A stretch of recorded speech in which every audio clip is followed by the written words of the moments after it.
It's that time again. Same bad time, same bad channels. What's going on, family? Hope everybody is having a wonderful, wonderful week. And I really mean that. Despite all the bullshit, despite everything going on, I really do have hope that you had a wonderful week. And if you a flamethrower like I am, and I know y'all flamethrowers, if y'all rock with me, flamethrowers and fire starters, we keep it caliente and muy fuego around these parts. You know what I'm saying? It's your boy, Phantm Phuego, Phantm Phuego.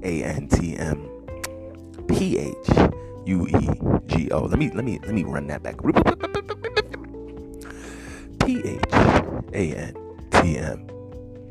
Phuego. And you are tuned into the news, views, previews, and reviews with just a twist of his ghetto point of view. Ooh. Thank you guys so much for rocking and vibing. Y'all could be anywhere else in the world, but y'all choose to give me a moment of your time. And I'm so appreciative for it. We here for it, y'all. We getting to it.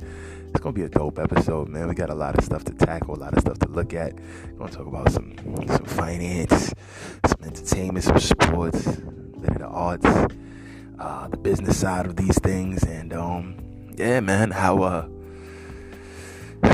people are getting screwed and how some people are doing the screwing. You know what I'm saying? Sometimes with grease, sometimes with no grease, sometimes with a rubber, sometimes it's see you in 9 months. You know what I'm saying?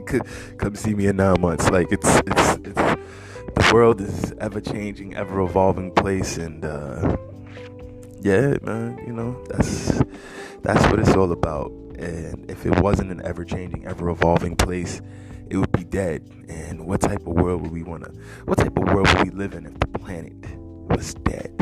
If it didn't continue to grow and evolve, if things didn't continue to change over time, what type of world would that? That'd be a very static place. Would that be a better place to live?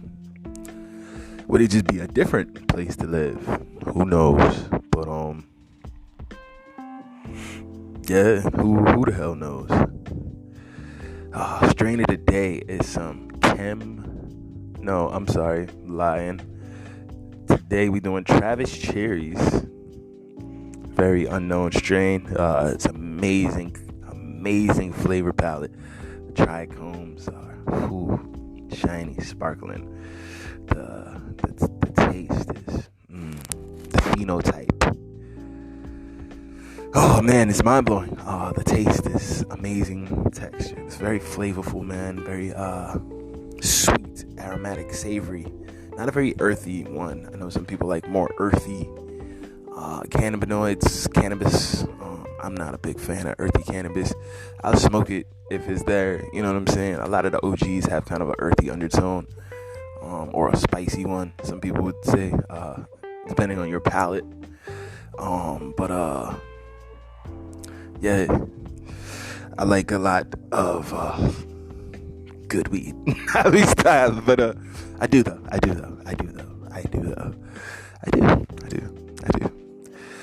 Yeah, man. So this is a good time. It's a good week. I've been having a good vibe. Checked out a lot of live content. Boo! Why are you doing that, Phantm Phuego? You're not supposed to be doing that. You're stupid. You're gonna die.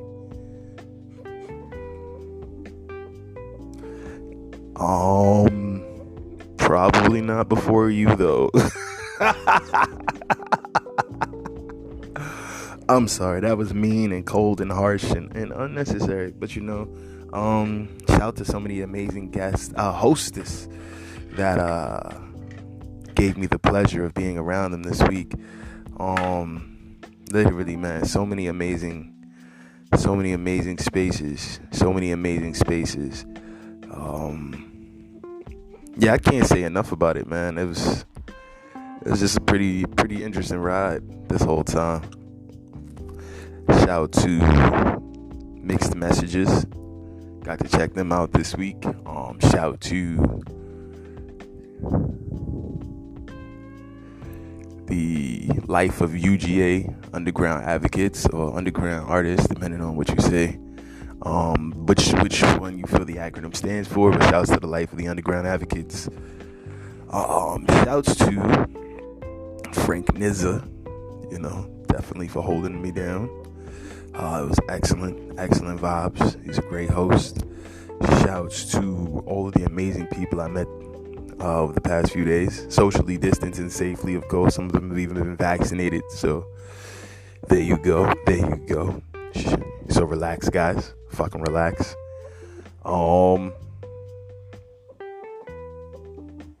Yeah, I can't say enough about the amazing week that I had. Except that I'm just looking forward to continuing on this amazing journey and continuing to build up this energy. As always, let me start off by giving my shouts outs and my loves. Shout out to AJ's Kitchen, AJSKITCHINN, AJ's Kitchen at gmail.com, or AJ's Kitchen on Instagram, as well as Twitter and Facebook, and I believe Snap. They're expanding. They're growing their market reach. They're doing very well. Shout out to them. Burgeoning company, black owned, a bunch of women just getting it together and being fast, affordable, convenient, friendly, amazing customer service, good staff, cleanly. Everything is being kept sanitary and managed well. They deliver everything in a very safe and in a manner that makes the customers comfortable, socially distant. Contactless deliveries are available. I really like them a lot. This morning they sent me some vegan chocolate chip pancakes. Oh man, I can't even eat all of this. They really outdo themselves every single time. I can't say enough about the amazing service they give me and the quality of the staff. Their knowledge of the food industry, their knowledge of alternatives to use, alternative products to give us our everyday favorites. They're just amazing. They're really stepping their game up, making the old NYC and surrounding area very happy in the process. So AJ's Kitchen at gmail.com, AJ's Kitchen at gmail.com, AJSKITCHINN, AJ's Kitchen at gmail.com. Happiness served. Order up. Try their Double Dutch cookies. Double Dutch. They are chocolate on chocolate. Chocolate cocoa cookies with chocolate chips. They are called the Double Dutch. Do the Double Dutch. Buy some for your kids. Shh. They'll never know it's vegan. Try yours today. AJ's Kitchen at gmail.com. Happiness served. Order up. Also, shouts to Phantm Race Pantry for always blessing us with the amazing CBD infused topicals, CBD infused snacks as well. Phantm Race Pantry, healing simply. Yeah, man. And as always, you know what I do, gang. If you ever need any audio engineering, any Foley, sound design work, please get at me. Phantm Phuego at gmail.com. But if it's for just music and music production stuff, you can also reach me at eqislife at gmail.com. The letter E, the letter Q is life at gmail.com. And also check out my EQ is Life series on YouTube. I have about 50 something episodes I'm going to get back into it, gang. I promise you, very soon. And I'm going to be consistently going ham, posting more videos, reviewing new plugins. It's going to be dope. So we're going to take a quick break. We're going to jump into the first topic of the day. It's going to be a good one. You are with His Ghetto Point of View, bringing you the news, views, previews, and reviews, with just a twist of His Ghetto Point of View. Ooh. Thanks so much to all those who continue to donate to the show. If you haven't had an opportunity yet, we ask that you please help support independent media, get these direct perspectives, and get an alternative news source. That way you're not just being fed by the major networks, the skewed perspective they want you to have.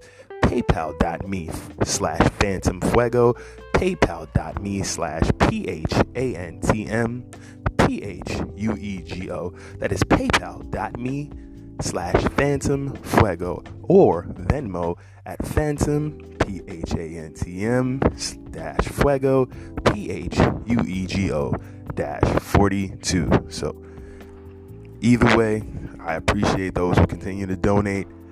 It is such a blessing, such a help, and it is so humbling, and I am honored that you guys would trust me to be one of your main media sources and your outlets for just that dope-ish. The interviews, the perspectives, the stories. We get it all here at his Ghetto point of view. And I am just your humble ambassador of the vibes. We'll be back.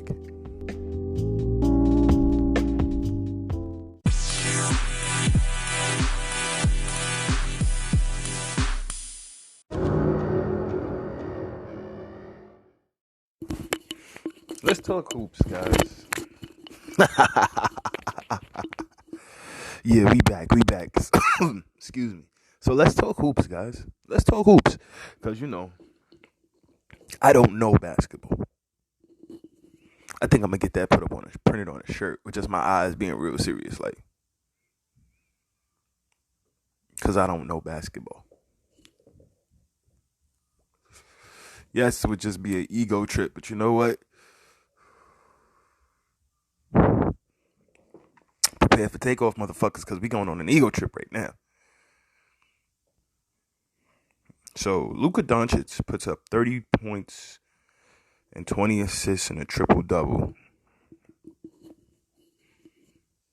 Hold on, right? Luka Doncic put up 30 points, 20 rebounds, 20 assists in a triple-double. Like, hold on. Excuse me?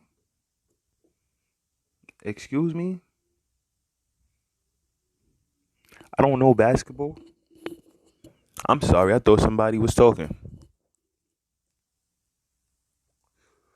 I said Luka Doncic was James Harden 2 years before he got in the league. 2 years.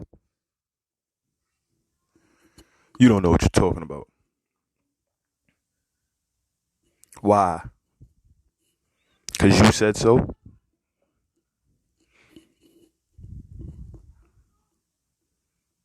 I got into an argument with I'll leave his name out of it because he's a reputable guy in NBA circles, and he might not know it was me because I was on one of those ESPN chat networks, but I did have it on the Phantm Phuego MHO Part 2 drops now, something like that, and I had like Phantm Phuego MHO Part 2 drops now, and I was asking questions. I was just like, yo, like, why is it that overseas players don't really get the same love as American players? You know what I'm saying? Like, even though some of them are arguably more NBA ready, and why I think this was the year that Kristaps Porzingis and Mario Hezonja was coming into the league that year, and I was like, why are they not the number 1 and number 2 pick? If I'm thinking accurately. And then I had the same conversation about Luka Doncic. I was like, why is Luka Doncic not the number 1 pick? I told everybody Luka Doncic was James Harden.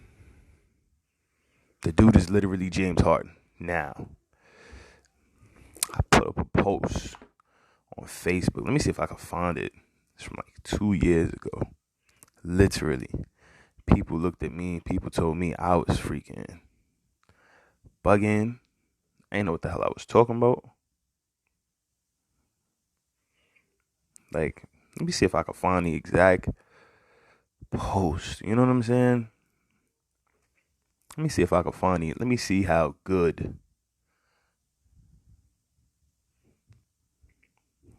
this shit is, right? Let me see.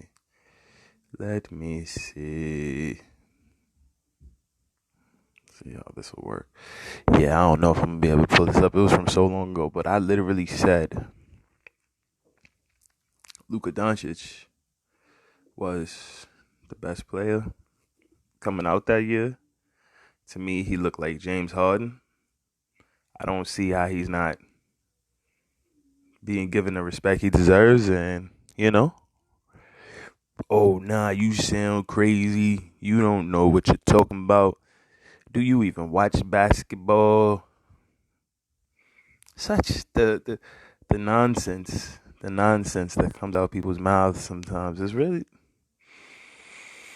it's very interesting to say the least. The nonsense that comes out of people's mouths, you know what I'm saying? But I laugh last usually, so I usually laugh the best. I laugh last, so I usually laugh the best.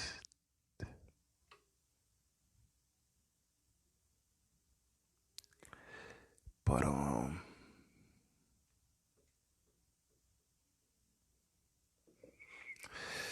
But yeah,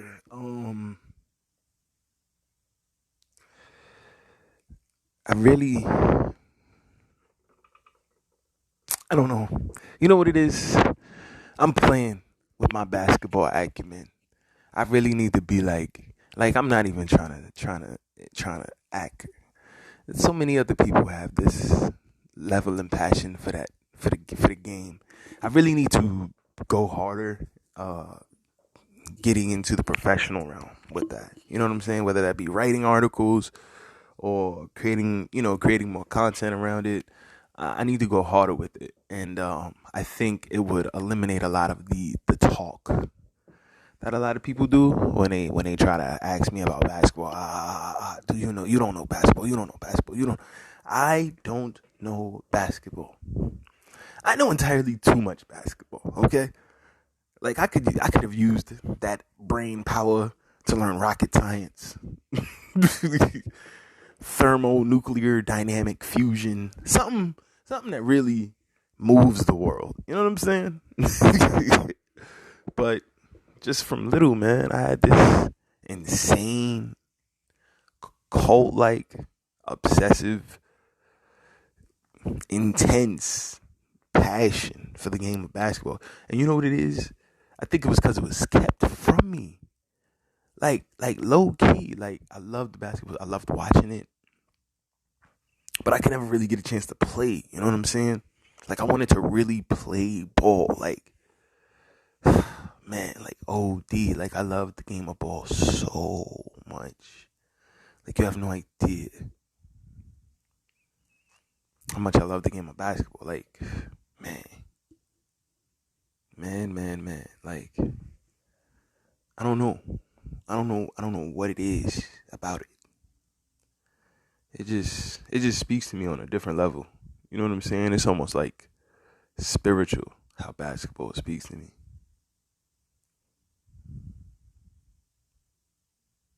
Or maybe I'm just high as fuck right now. I don't know. But it's always been that way since I was little. You know what I'm saying? It's always been like I could just go onto the court and just stay there all day by myself. Not need nobody else. Not need a reason to go. Not need like somebody to like encourage me or push me to get up and go play. It's just been like since I was little, man. It was just go play ball, go play ball, go play ball, go play ball, go play ball, go play ball. Like I've always looked at a basketball court with like I don't know this tingle in my eye, man. Like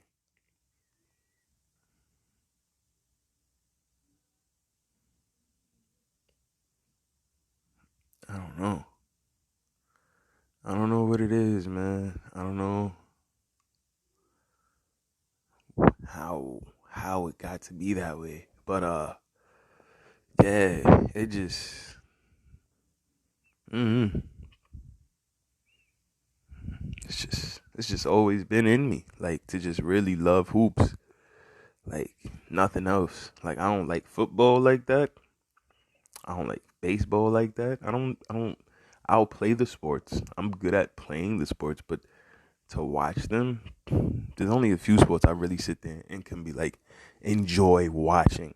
And y'all gonna probably think that my list sound crazy. So off the rip, eat a dizzle. if you don't like my list. But check this out. Basketball is far and away number one, right?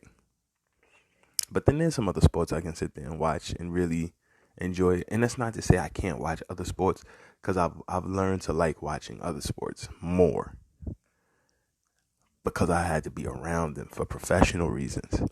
But as far as like what I personally like, basketball.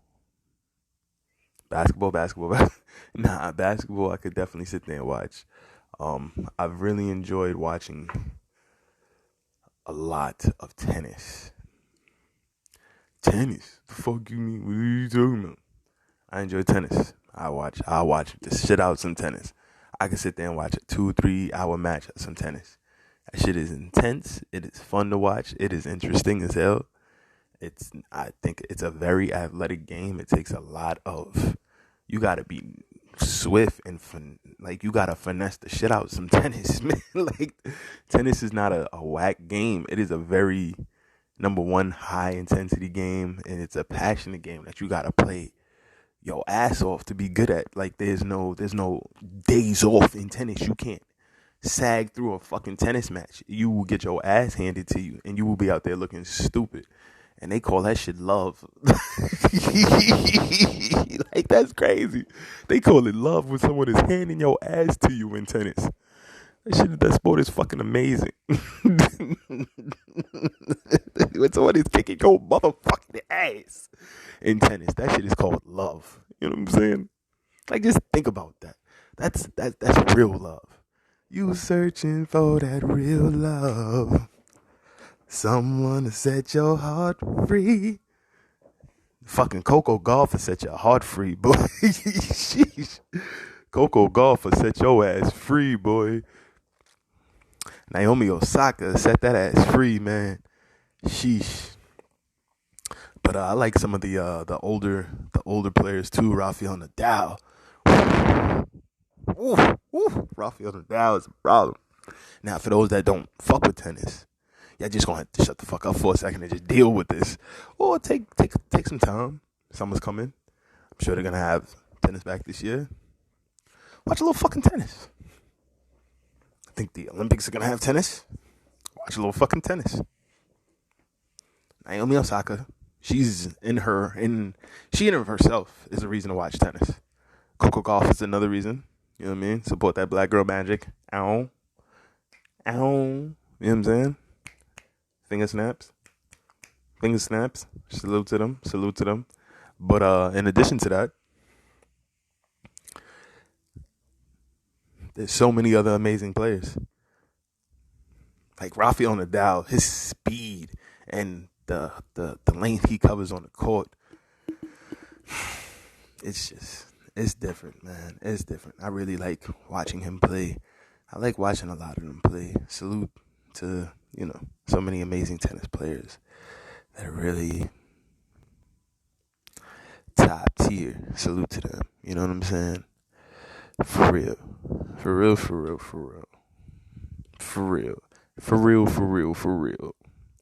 But yeah, in addition to that, I can fuck around and watch a little bit of football.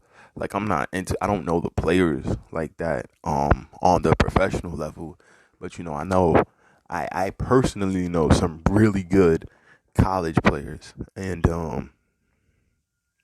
I watch them play a lot. Just watch their journey and watch what they doing, and I'm so proud of them to get to see them grow and evolve. I've been watching them play since high school, so that's cool just to see how they doing and see the good men they becoming. But yeah, man, other than that, I can't really complain for a sec about sports. What other sports do I really like? So basketball far and away, tennis is definitely second. Football, but more underranked football. Non-professional. I could watch professional football. Don't get me wrong. I can watch it. It's a beautiful game to watch. I know some of the more superstar players. The Russell Wilsons, Lamar Jacksons. Come on, who doesn't know about them? Like, I could talk football. You know what I mean? Because I've been blessed to be around some amazing coaches who took the time to actually show me some of the X's and O's of of how they play because of some of the professional scenes that I've been in, helping produce content for those teams. So I can definitely talk the X's and O's of the game, and I really understand it from an intricate level.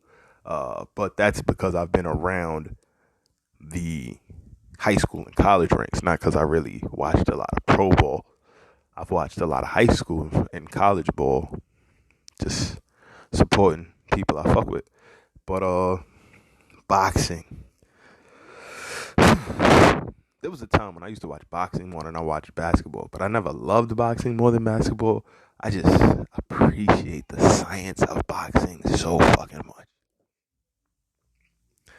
The science behind boxing is brilliant. Like, if you really a tactician of boxing, like, it's not about the knockout.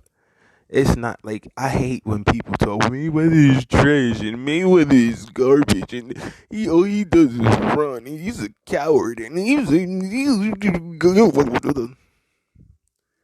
shut up. Shut your mouth. You don't know what boxing is. You think boxing is about standing there and getting hit. No, that is having a fight. That is slugging it out with somebody. That is not boxing. That's being a slugger. That's being a brute. Boxers, by definition, by design of how they work and their craft, are tacticians of moving and avoiding contact. Boxers are tacticians of moving, avoiding, escaping, and evading contact. So if you're not a tactician of moving, avoiding, escaping, and evading contact, or reducing the damage contact creates, because every hit ain't avoidable. Some hits you gotta take them, but you gotta know ways to mitigate that contact so you can continue to breathe in, breathe out, keep moving, and get the job done. And there's not many better in that regard than Floyd Mayweather. Who you want to say? His father, his uncle? You want to say they was better at it? You can say that.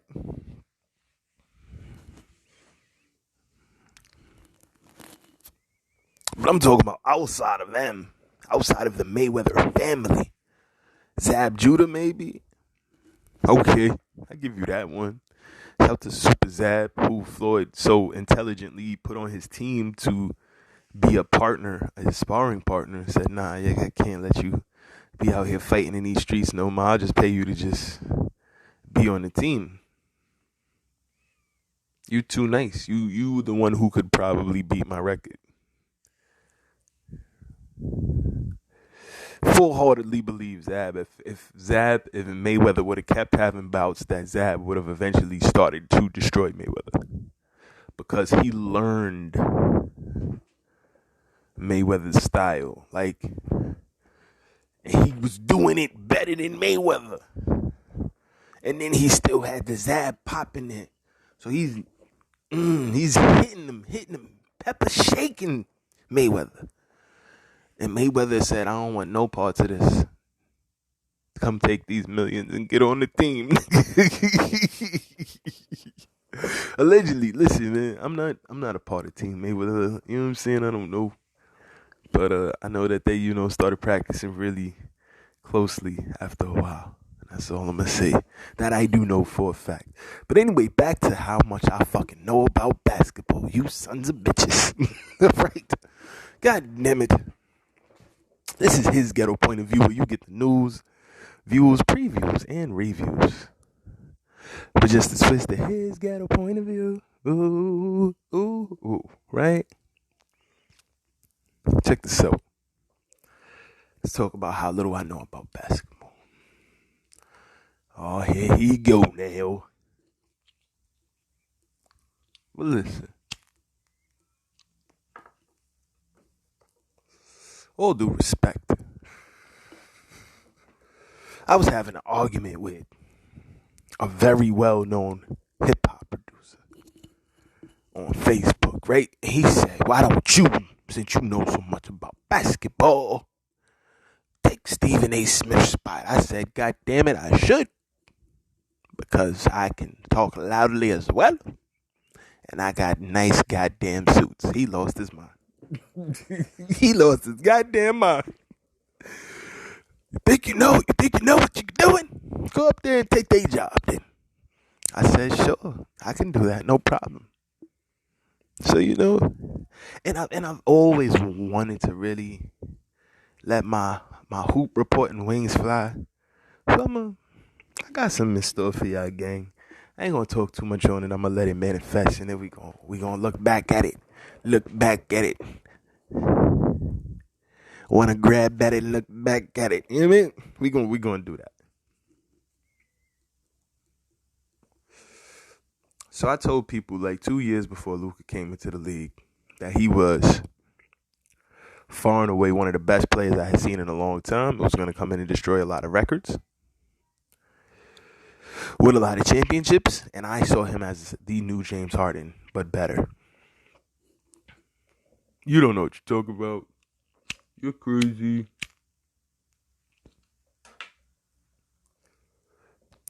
You're crazy, Phantm. You don't know what you're talking about. You be sounding crazy, Phantm. You be just making shit up. Who's this fucking Luka kid? This nigga ain't never played a game in the NBA. What are you talking about? You don't know what his game gonna translate. I don't care about his EuroLeague MVP. I don't care about him hitting buzzer beaters to win the championship game after game after game. I don't care about none of that stuff.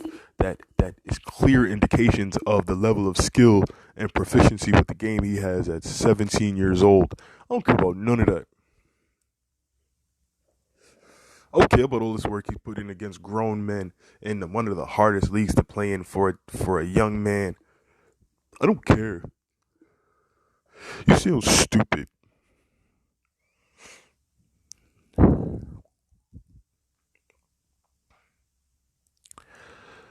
Luka puts up 20 points, 30 points, 20 assists, triple-double.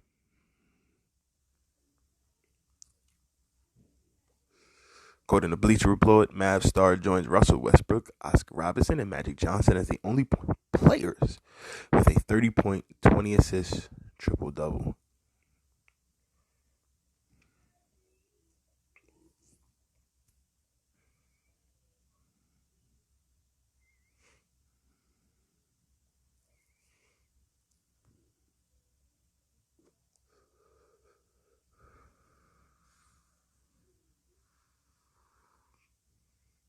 So,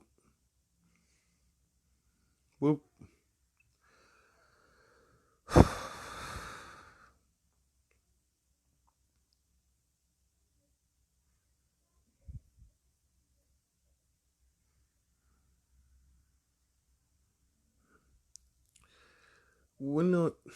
man, I don't even know what to say sometimes. That sounds crazy, right? My mind be moving so quick that I gotta give it a moment.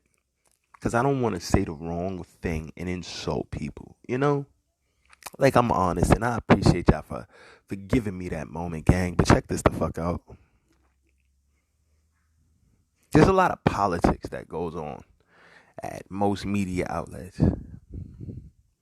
There's a lot of politics that goes on at the majority of media outlets. And, of course, that's the game. Rightfully so. People that finance these outlets have their own agendas. And they are, if they're financing your outlet with enough monetary contribution, they put enough ducks in your pocket, enough chicken on your table, you will march to the beat of their drum and adhere to the things that they say if you've gotten used to the fact that their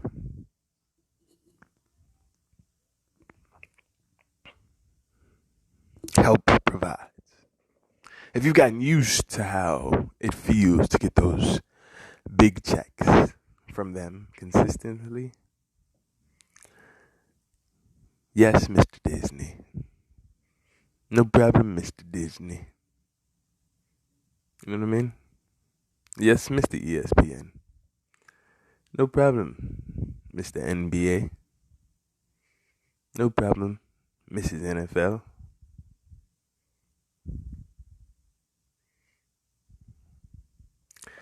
ESPN, owned by Disney, pays quite a lot of money to the NBA. That gives them influence and control. That gives Disney influence and control. Disney essentially is owning the NBA. What? That sounds crazy. What are you talking about? You sound dumb. If I finance you, I run what you do. So I can control the narrative. If I so choose, I could choose to not. But if I choose to, I can control the narrative, right? You have players who are really good, who get zero credit in the league. Then you have players who are not that great, who get lifted up and exalted like, wow.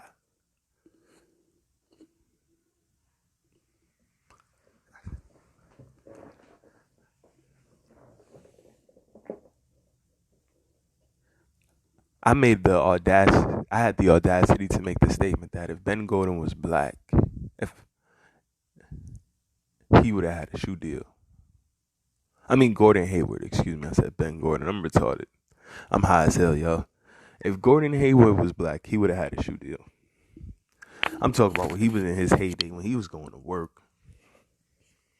He would have had a shoe deal. What? That's crazy. That sounds stupid. Nope. That's how reverse racism works. There's no such thing as reverse racism. No, there's not. But what there is reverse bias and prejudice. And Gordon Hayward wouldn't sell to the market that the shoes are for. Just wouldn't. I say a lot of crazy things about hoops, about the politics around hoops. People look at me like, what's wrong with this boy? I think it's because I'm not saying them enough. And I think I'm going to start saying them more. And I appreciate this time with y'all family because this really helped me understand that I need to be saying them even more. Not less. And if that sounds pretentious and like I'm an asshole, it's because I am. And you love it though. That's why you tune into his Ghetto Point of View. We bring you the news, views, previews, and reviews with a twist to his Ghetto Point of View. Ooh. We gonna take a quick break, gang. We'll be right back.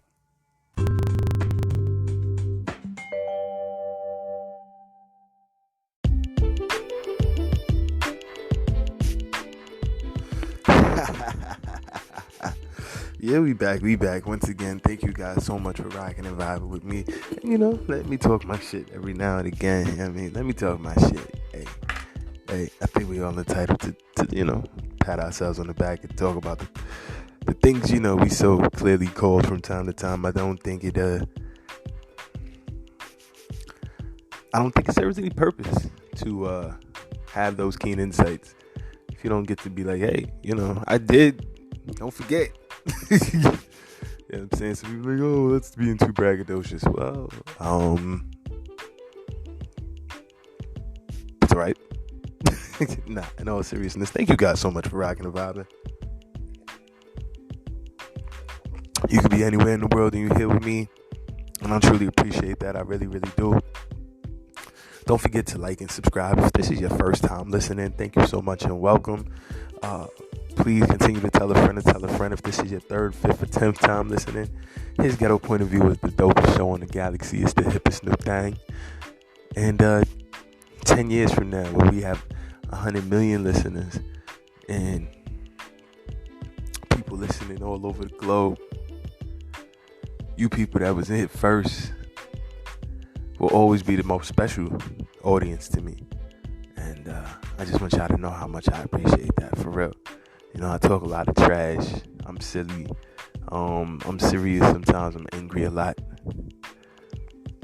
But I'm always appreciative, gang. I really am. I'm really humbled by the experience, the time, the effort, the consistency.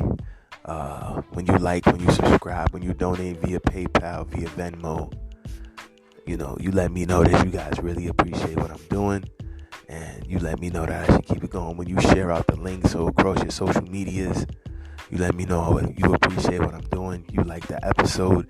You want me to keep going. When you send emails in via hisghettopointofview@gmail.com, hisghettopointofview@gmail.com, hisghettopointofview@gmail.com, hisghettopoint, his ghetto point of view, OFVIEW, his ghetto point of view @gmail.com. When you guys continue to send me those emails, you know, you send me links to articles, you send me videos to watch, you send me questions, comments, criticisms, critiques, suggestions, letters of love, letters of hate, everything in between. You know, all that energy is so much appreciated. Please keep it up. Please continue to send love, send gifts, send tithes, send support, send donations, send donations. You know, it's so much appreciated, and it all helps. Thank you once again, gang. Thank you, for real. I don't know what else to say besides thank you. We're going to take another quick break. We'll be right back. This is His Ghetto Point of View, bringing you the news, views, previews, and reviews with just a twist of His Ghetto Point of View. Ooh. Before I get into the break, once again, much love and shouts to AJ's Kitchen, AJSKITCHINN, AJ's Kitchen @gmail.com. And also, how can I forget about Grandma's Goodies? Grandma's with a Z, Goodies with a Z. Check them out on Instagram. They got the treats that you need to be trying. If you know what I'm talking about and you like to be flying. Grandma's Goodies on Gmail. Grandma's Goodies on Instagram. Check them out. Vegan candy chefs going to work out here in the tri-state area. Grandma's Goodies. Grandma's Goodies on everything. Man, Grandma's Goodies on everything. Because Grandma's always got the best goodies. Grandma's Goodies. Check them out on Instagram. Whew. We'll be right back.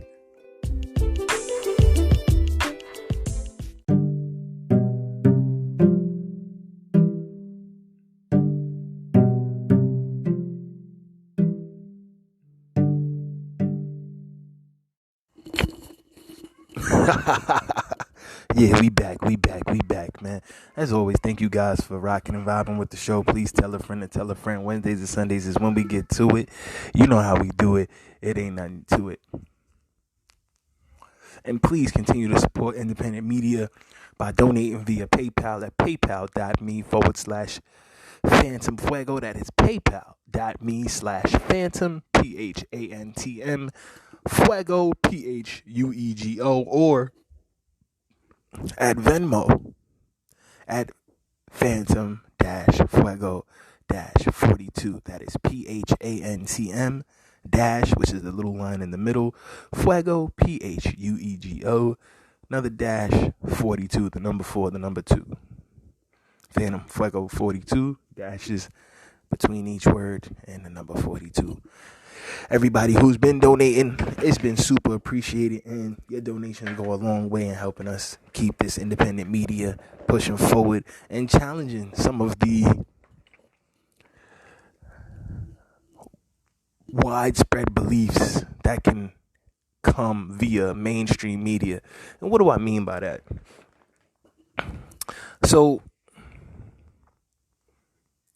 there's an article in Bleacher Report, right? And initially I was on some fuck Bleacher Report shit for even posting this article. But now I understand. You know what I'm saying? It's clickbait.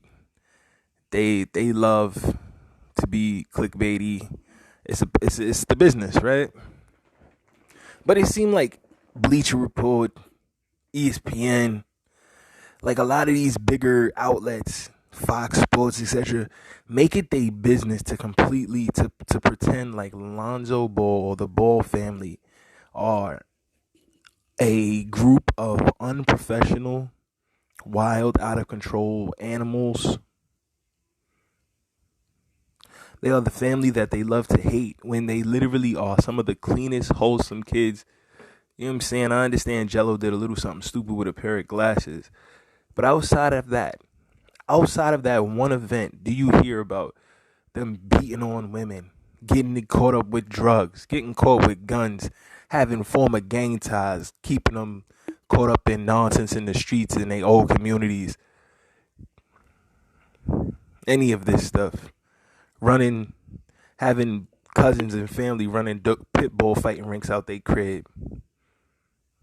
Underground fighting rinks at their old houses. People getting shot at their studios.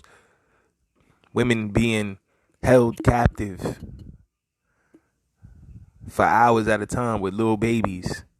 And the police having to come and put you down with rubber bullets or tasers. Like does any of that happen with them? No, that stuff we reserve for our white football players, and we let them get away with it. And yeah, anyway. I mean, come on, that story completely just disappeared, y'all.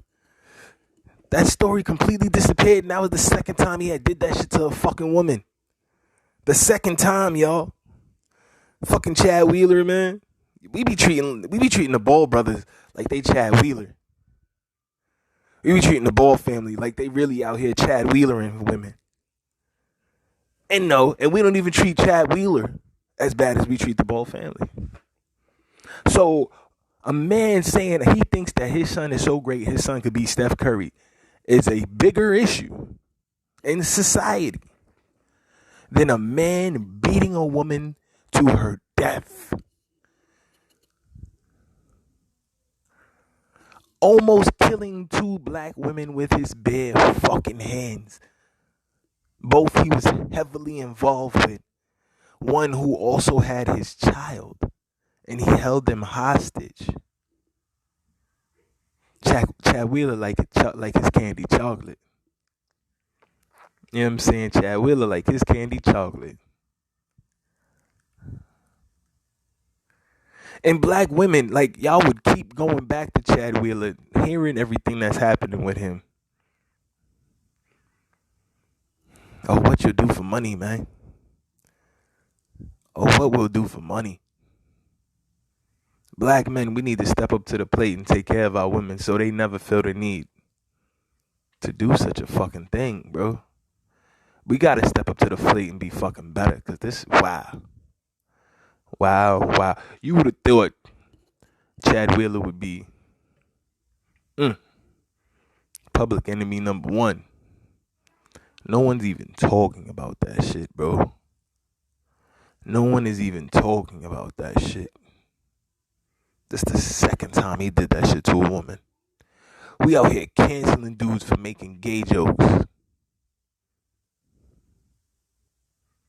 But a white man, guarantee you he have another job in football in 3 years. Guarantee you. He might not be able to play no more. He might miss his playing prime. But he'll be a coach. He'll be a scout. He'll be a GM. He'll be on somebody's news desk. He'll be writing for some big magazine. He'll be a news analyst, a sports columnist. Ray Rice hit his girl one time. One time is not acceptable. But Ray Rice assaulted that young lady one time. I mean, he hit her one time, really, like, stupid hard. Like, you should never, and dragged out listen, come on, disgusting.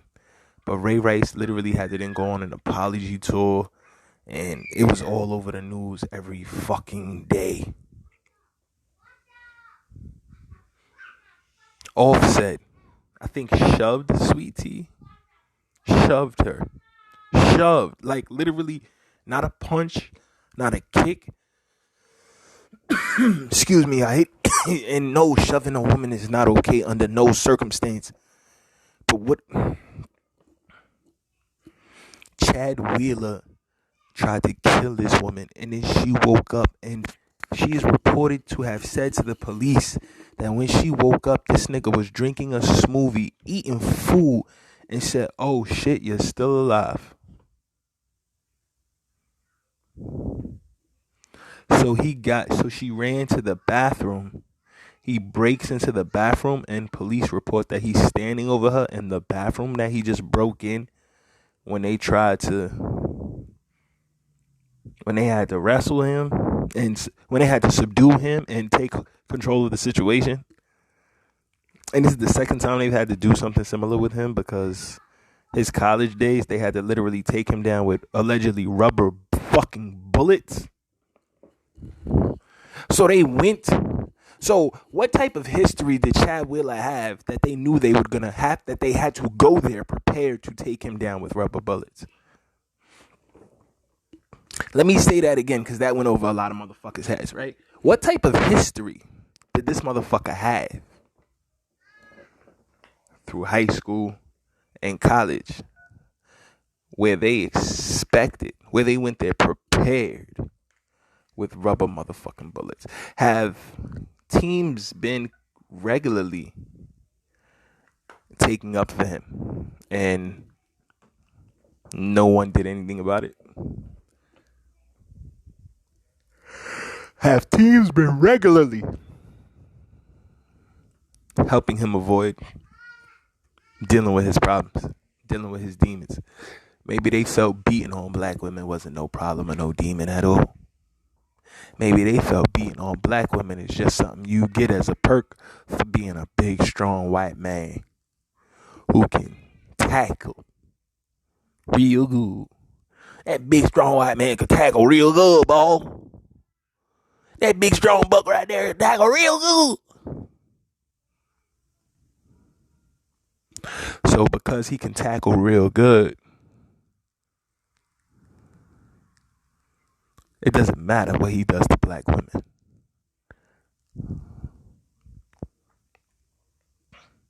Chad Wheeler and Hunter Biden got a lot in common.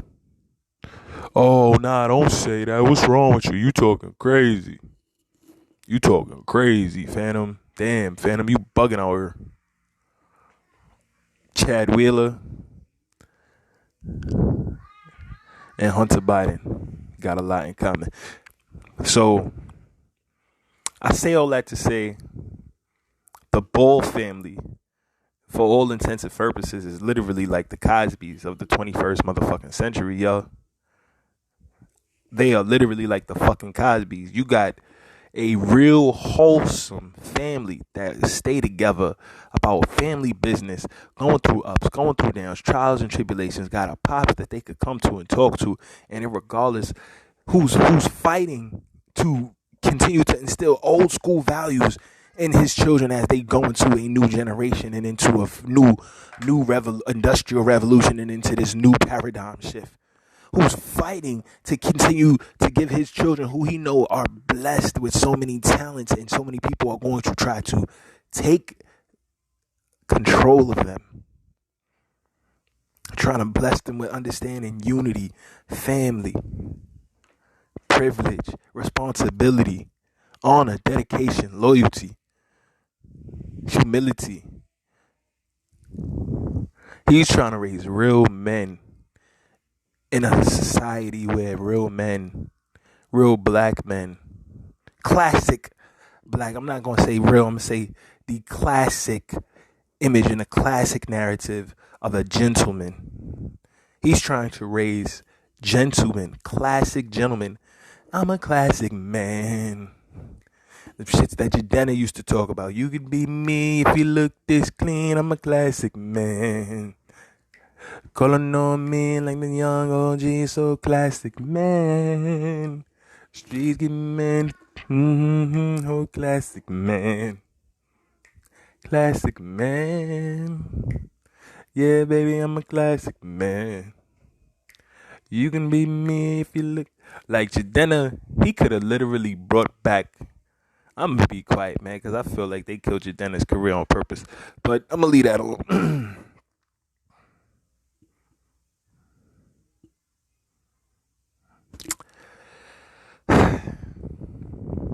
The Ball brothers don't really get in no trouble. Ain't really out here doing nothing crazy.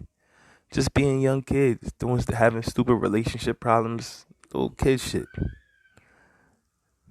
Not out here selling no drugs, banging on no strips, shooting no guns, hurting no people.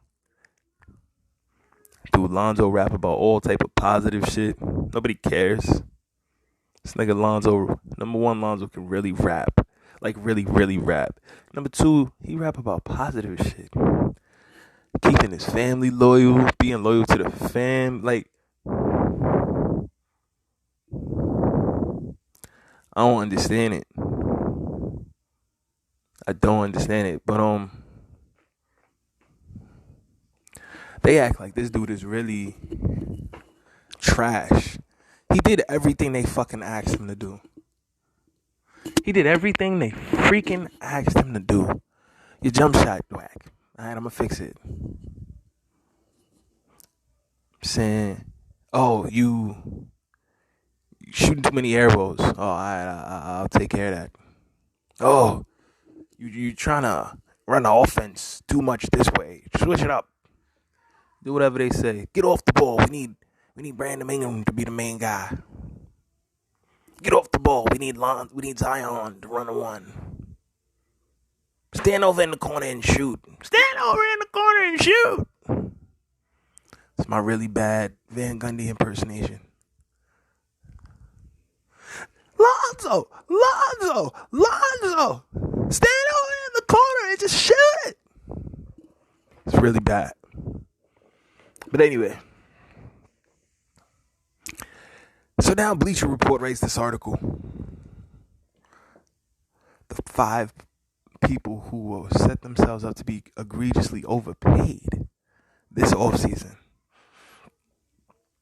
My man Lonzo did everything. He's not just sitting at home getting fat. He's not none of this. He's not doing any of these things.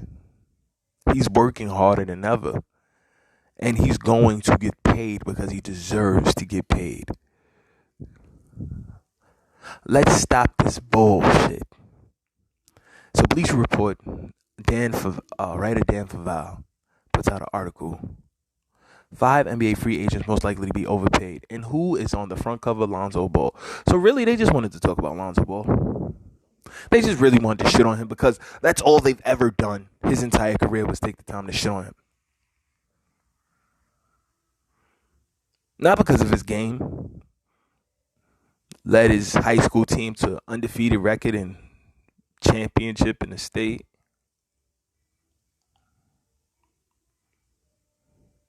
Led UCLA to an amazing run through the playoffs, through the NCAA tournament. You know what I'm saying? Some people don't want to deal. Some people say, you know what I'm saying, his mom was the reason he had that bad game against De'Aaron Fox. Some people say Swiper the Fox is just better than Lonzo.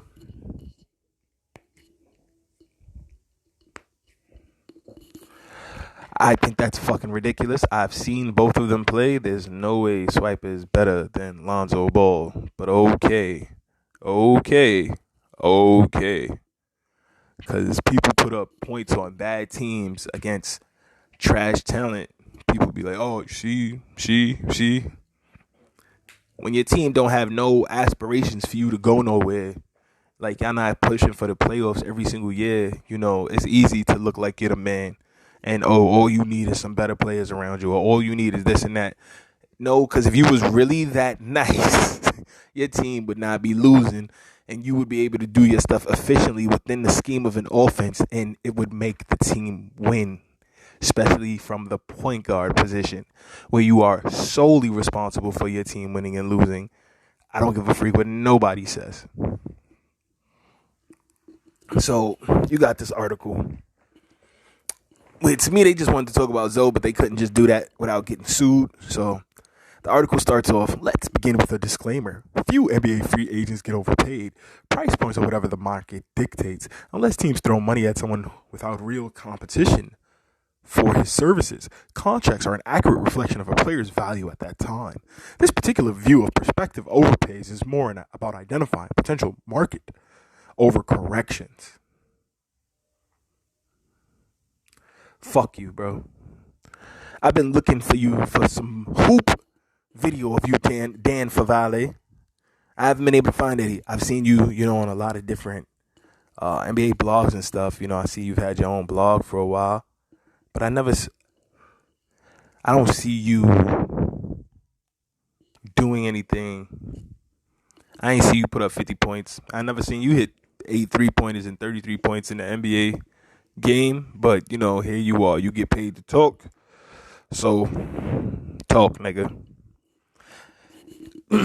Dan continues, a handful of NBA teams are slated for gobs of cap space, and a little more than 1/3 of the league can chisel out significant spending power.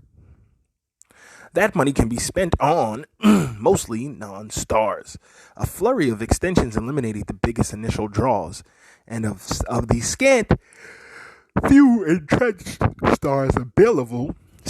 Of the scant few entrenched stars available, 3 seem overwhelmingly likely to stay put: Mike Conley, Kawhi Leonard, and Chris Paul. Absent a notable number of A-listers, this year's cap space will go somewhere else.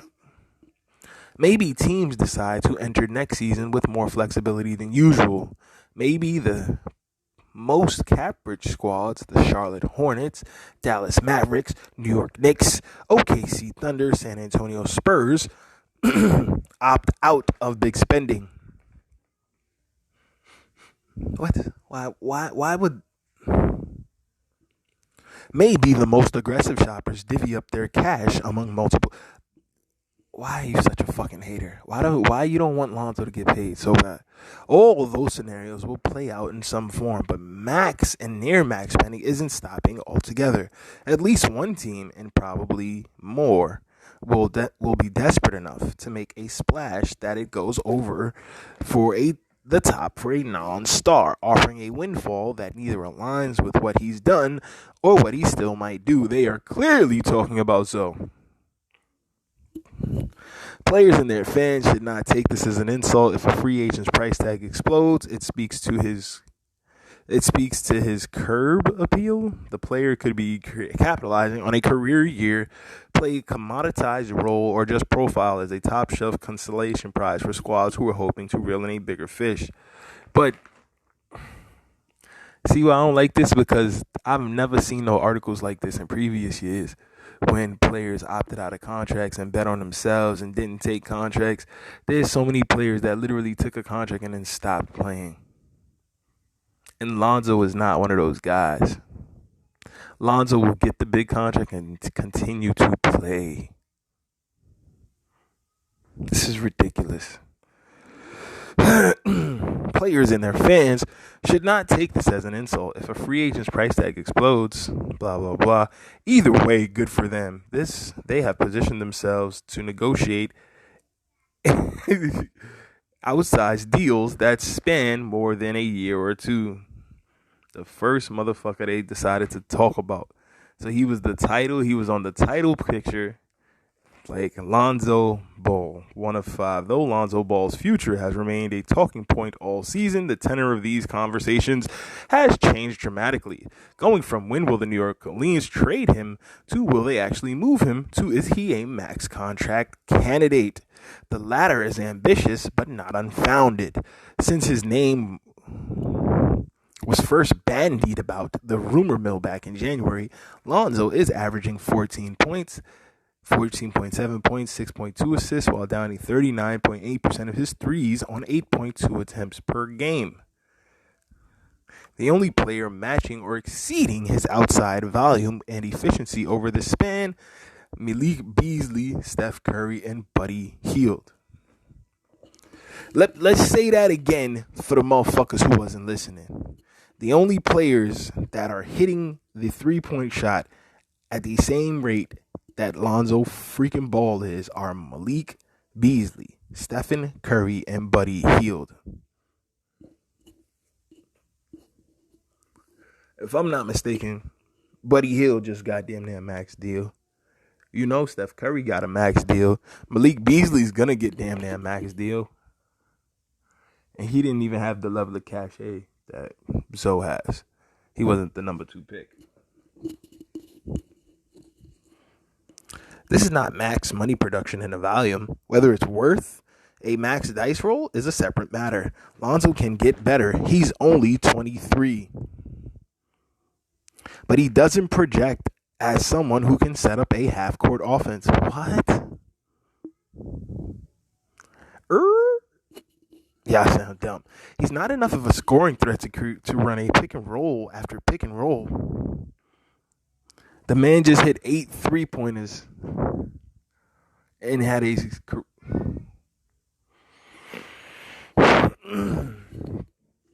He's averaging 15 points and 7 assists, and he's not a scoring threat.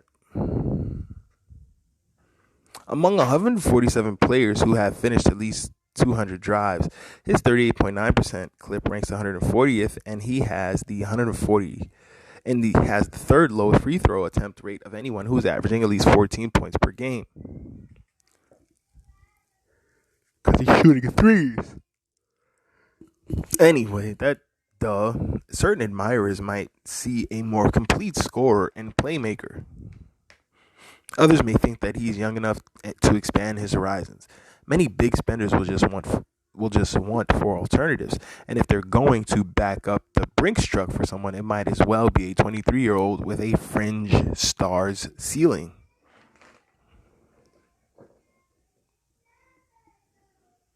Alright, Favale, you confusing me, because now you calling him a fringe. So you went from saying the dude doesn't have production, the dude doesn't do none of these things, to now he could almost possibly, if the chips fall right and he's in the right situation, be a star.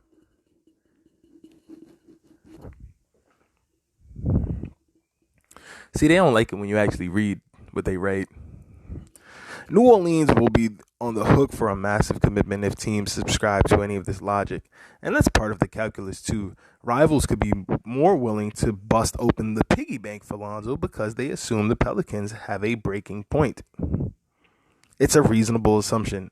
New Orleans already maxed out Brandon Ingram, gave Steven Adams a 2-year extension, owes Eric Bledsoe $18.1 million, and has Josh Hart's entering restricted free agency.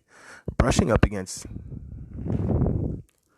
the tax is not out of the question. Paying a combined $38 million for both, roughly the sum of their cap holds, would put the Pelicans right there, depending on where their first round pick lasts. Investing so much in a core that, while intriguing, has yet to make a play-in tournament is awfully risky. New Orleans can always broker salary dumps, but the point stands. Excuse me, gang. It's interestingly awkward. It's increasingly awkward position may invite ultra aggressive offer sheets for Lonzo. It will invite offer sheets for Lonzo. Everyone knows offers. No one wants him there, and he's getting out of there. So, potential suitors to watch are New Orleans, New York, and how could New Orleans be a suitor for their own player? Memphis. Why would Memphis has Jama? You see, they ain't even say Charlotte on this list, right?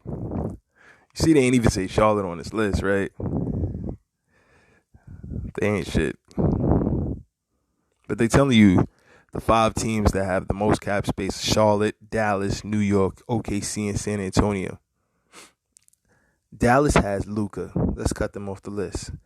OKC, maybe. Let's pause on that. But OKC has... scratch OKC. OKC has a guard too. Click. So Dallas is done. OKC is off the list. San Antonio Spurs. To be honest with you, the San Antonio Spurs also have an elite point guard. I don't see why they would need Lonzo. I would scratch them off the list as well. So you're looking really at Charlotte and New York.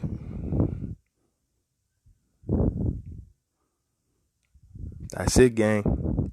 Charlotte and New York. If I'm Michael Jordan, I pair the Ball brothers together. I don't hesitate.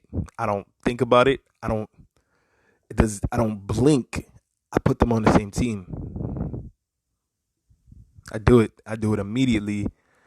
I let the chips fall where they may. Now, not only am I going to get an insane level of viewership, buzz, and notoriety around my team, good, bad, whatever, it's going to generate billions with a B. I said billions, nigga. Two Ball brothers on the same professional NBA team.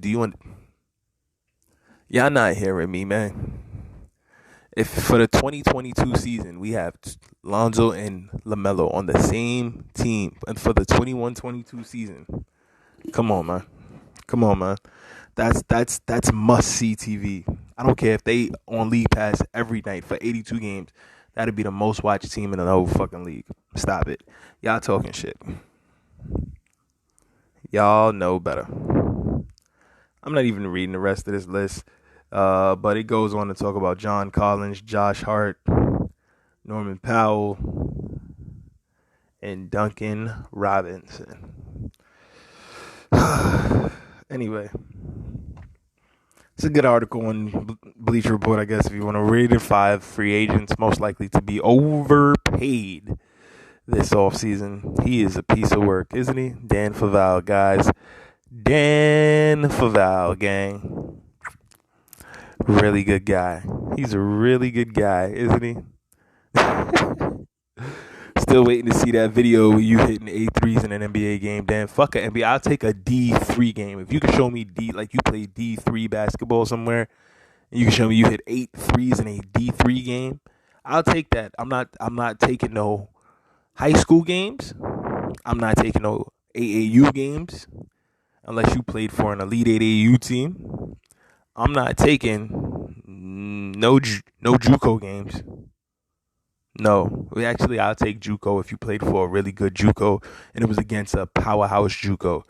May take that. So yeah, I'll take JUCO or a D2 school. Show me you putting up 8 threes, going to work. I'll at least give Stephen A. Smith that. That dude had the gun when he used to play in college. I'll at least give him that.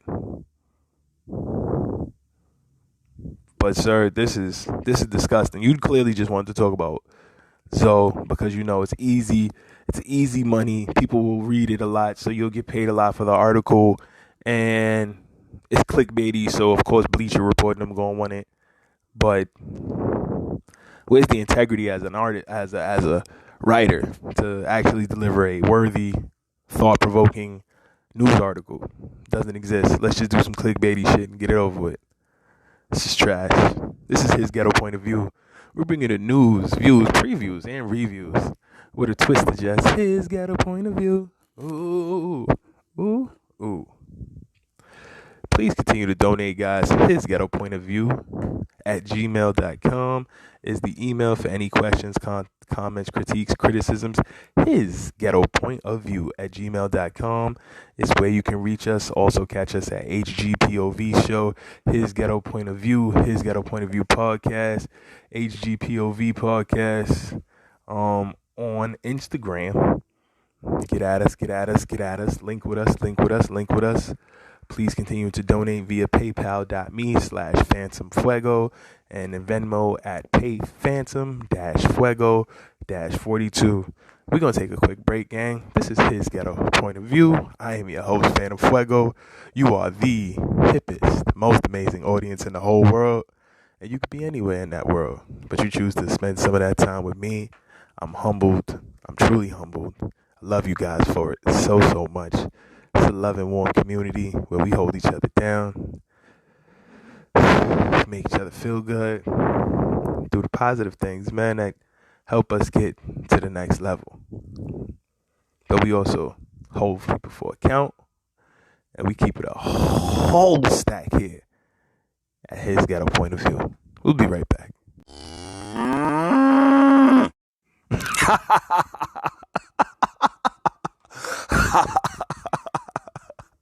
Yeah, guys, we back. It's your boy Phantm Phuego. PhantM Phuego. And as always, guys, thank you so much for sharing the show out to your social platforms. And those who haven't done it yet, find an episode that you really like and share it out. I challenge you to, out of all the 80 episodes deep now, find one that you like. Share it with your network. Tell a friend to tell a friend. Wednesdays and Sundays is when we get to it. You know how we do it. It ain't nothing to it. You know, we do it like we do it for TV. Ray Charles and CV, they know they can't see me. Yeah. So, Digital Music News Gang reports that Travis Scott and Warner Music artists are coming to the metaverse. Dum dum dum. Warner Music Group is partnering with genies to create avatars and digital wearables for the metaverse. Non-fungible tokens have taken off in a big way in 2021. Artists like Grimes, Shawn Mendes, and deadmau5 have offered their own NFT drops. But this marks the first time a major record company has entered the fray with an entire roster of artists. So far, NFTs have experimented with offering real-world bonuses to purchases. The Kings of Leon NFT album drop offered a golden ticket NFT that includes backstage passes to one concert per tour. Labels and record companies are sitting on the sidelines, seeing how indie groups monetize this new revenue stream. With the new Genies partnership, WMG artists will be able to produce and distribute virtual beings that facilitate a reach across immersive platforms and metaverses. Think Travis Scott's massive avatar ranging across the Fortnite Party Royale island. Think Travis Scott's massive avatar raging across the Fortnite Party Royale island, and you've got a good idea of what's in store for WMG artists.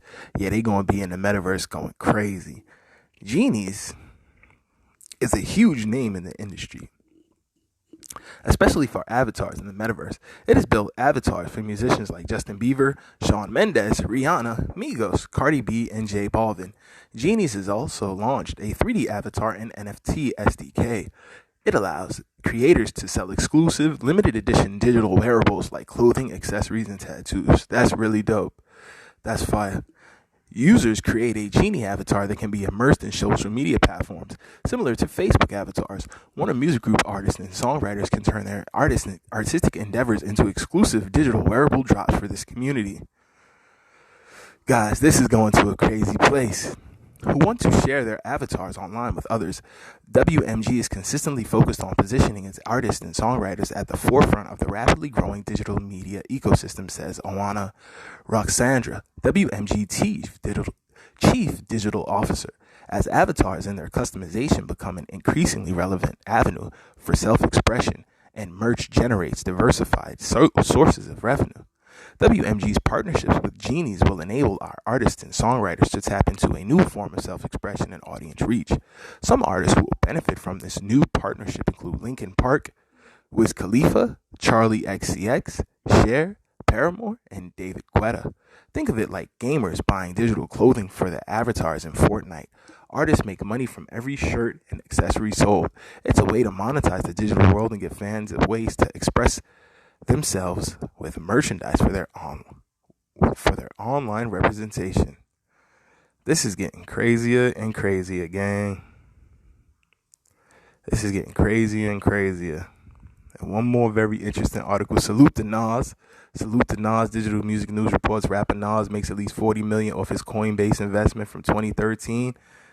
Rapper Nas has reportedly earned north of $40 million from an 8-year-old investment that his Queensbridge venture partners made in cryptocurrency exchange platform Coinbase. The EPMD artist and his venture capital firm, which has also exited investments in Dropbox. Why they gotta call him an EPMD artist? What? It's Nas, man. This is and has also exited investments in Dropbox and Live, participated in Coinbase's $25 million Series B funding round in 2013, when the now massive company was valued at comparatively small $143 million or so.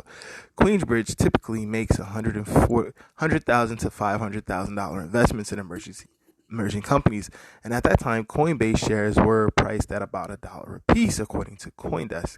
Consequently, Nas and his fellow investors acquired somewhere between approximately 100,000 shares and 500,000 shares in Coinbase, which approached $410 per share out the gate after debuting on NASDAQ and a direct listing yesterday. It's unclear exactly how many coin shares the 43-year-old rapper acquired and which price he sold at, given that the stock was hovering around $3.30 per share at the time of this piece's publishing. That's crazy. But the 9-year-old Coinbase is already listed as an exit on Queenbridge Ventures Partners Crunchbase profile. And the stock sale presumably arrived when the per share value was at its peak, factoring even $400 per share. The sell-off would have generated between 40 million for 100,000 shares and a staggering 200 million.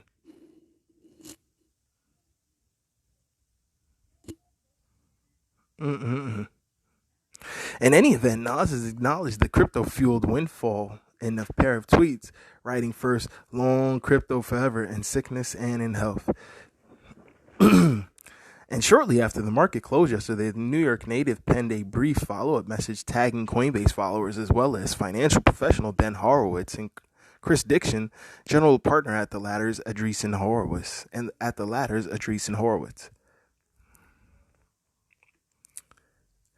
Shout out to everybody, stated Nas, who also wrote an encouraging message to United Masters CEO Steven Stout following his company's recent $50 million raise.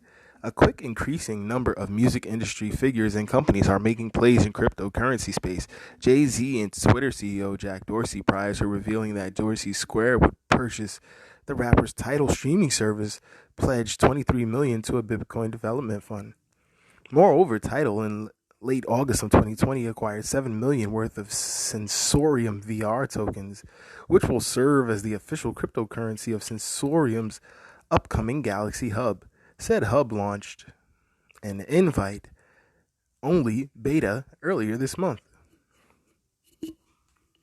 Lastly, a multitude of creators are tapping into the early potential associated with the non-fungible tokens, also known as NFTs, and Dr. Luke's Prescription Songs announced 2 weeks ago that its songwriters will have the option of receiving their royalties in Bitcoin moving forward, which I think is very dope and absolutely needed. All right, one last one, guys. Now robot rappers are selling NFTs. Meka toilet NFT sells for $6,500.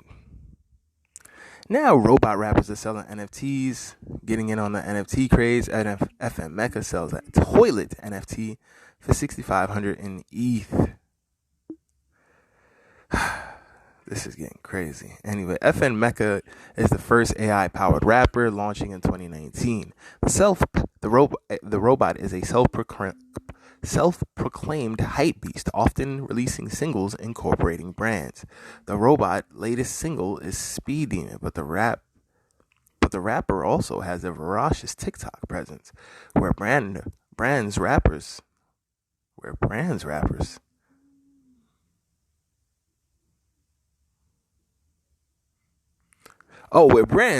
love to rap about a present. Meka regularly showcases sneakers, PlayStations, Lamborghinis, and even Apple AirPods. The rapper is capitalizing on the popularity of its TikTok presence with some NFT artwork of the content it shares.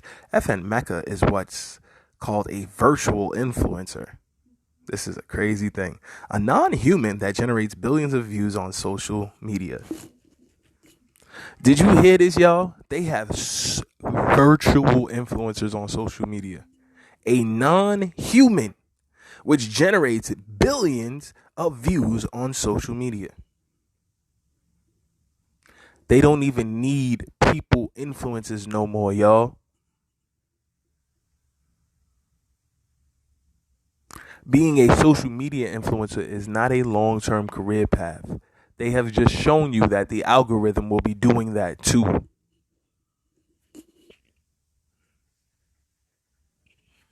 Just something to think about, gang. The first Meka virtual drop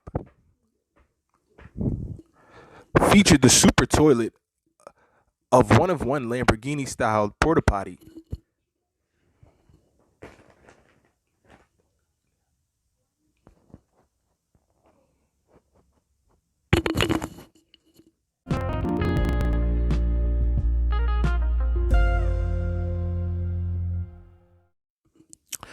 Article continues.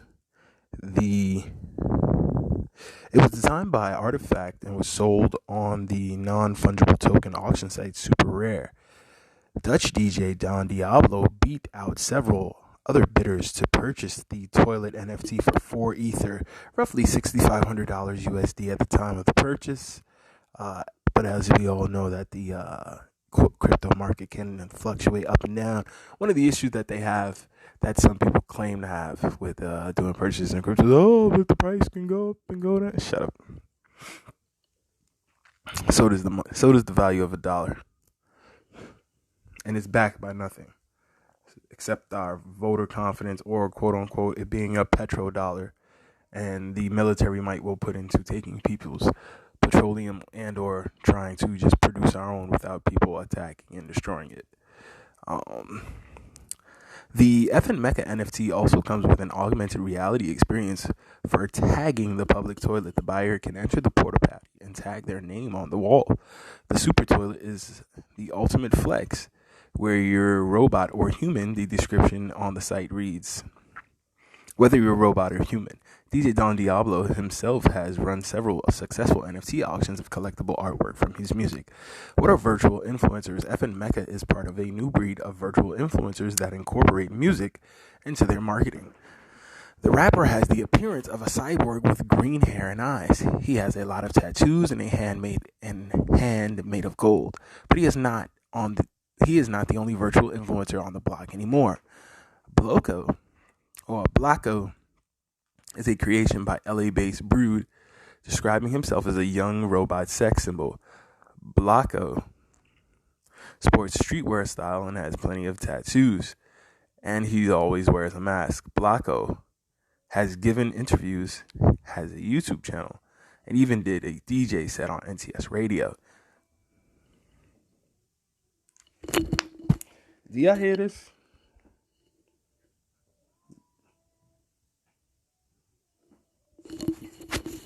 I mean, do you actually hear what they saying? Pardon that.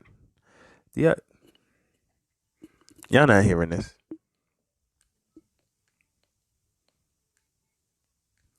Blocko, y'all not hearing this. BLAWKO, Blocko. Human to robot interaction, the article continues. Digital music news article. Human to robot interaction is happening more and more frequently on social media. Virtual influencers are computer generated people who have realistic personalities and characteristics. If you put Meka's profile among several SoundCloud rappers, you'd be hard pressed to find the quote unquote fake profile. The creators of these AI powered influencers have ultimate control over the brands they rep. They also decide who the influencer will follow and collaborate with on online platforms. Virtual influencers give brands more control over their collaborations, and they're becoming increasingly more common. So then why would they need you, artists? Oh, you don't like this brand? You don't like McDonald's because you think the food is bad? You're a vegan? Oh, well, I'll get a virtual influencer to do it. He'll put a rap song together with it that'll have the kids doing a TikTok dance and buying chicken sandwiches before you know it.